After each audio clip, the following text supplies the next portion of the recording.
السلام علیکم ورحمۃ اللہ وبرکاتہ۔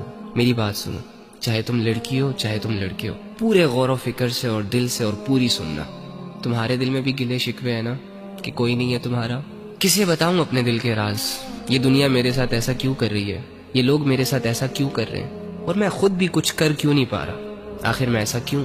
جب انسان دنیا کی زندگی کو ہی سب کچھ سمجھ لیتا ہے نا، تو واللہ وہ اس سٹیج پر چلا جاتا ہے کہ دنیا کی زندگی اسے سمجھ نہیں آتی۔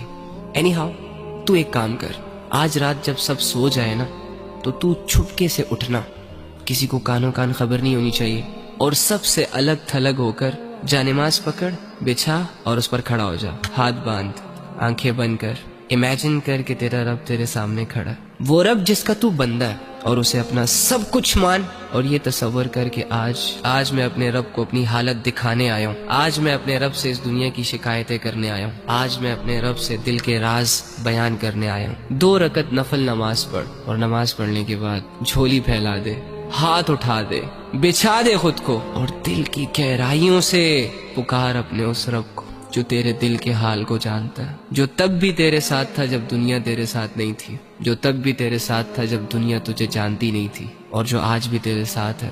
وہ اکیلا کافی ہے تجھے سنبھالنے کے لیے۔ اگر تو گر چکا ہے تو وہی تجھے اٹھا سکتا ہے۔ اس یقین، اس امید، اس تصور کے ساتھ اپنا حال دل اپنے رب کو سنا۔ ایک آنسو کا قطرہ نکل آیا نا، یا تیری آنکھیں صرف نم ہو گئی، یا چلو اگر تمہیں صرف اتنا احساس ہو گیا کہ میں اللہ کے سامنے بیٹھا ہوں، میں اللہ ہی سے بات کر رہا ہوں، یقین کر کے اٹھنا کہ تیرا رب تجھ سے راضی ہے۔ اللہ کے سامنے کھڑے وہی ہوتے ہیں جن کو اللہ کی ضرورت ہوتی ہے۔ تو اللہ کے بندو، آپ کے مسئلے کس نے حل کرنے ہیں؟ عاملوں نے؟ کالے جادو والوں نے؟ کس نے کرنے آپ کے مسئلے حل؟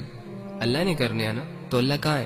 ایکچولی میں آئی ڈونٹ نو وائی ہمارا یہ مائنڈ سیٹ بنا ہوا ہے کہ اللہ کچھ اسپیسیفک جگہوں میں پایا جاتا ہے، اور اللہ رب العزت کی جو مغفرت کے فیصلے ہوتے ہیں وہ نیک لوگوں کے لیے ہوتے ہیں، یا اللہ رب العزت جن لوگوں کی دعائیں قبول کرتا ہے وہ بہت نیک ہوتے ہیں، لمبے لمبے سجدے اور پاک صاف رہنے والے ہوتے ہیں۔ ہاں ٹھیک ہے، ان کا اپنا درجہ ہے، لیکن اس کا یہ مطلب بھی تو نہیں ہے نا کہ ایک عام انسان اللہ تک پہنچ نہ سکے، ایک عام انسان اپنے دل کی بات اللہ کو نہ کہہ سکے اور اللہ رب العزت کو اپنی طرف متوجہ نہ کر سکے۔ وہ کہتے ہیں کہ کوئی کعبے سے خالی ہاتھ لوٹ آیا تو کوئی گھر بیٹھے خدا کو پا گیا۔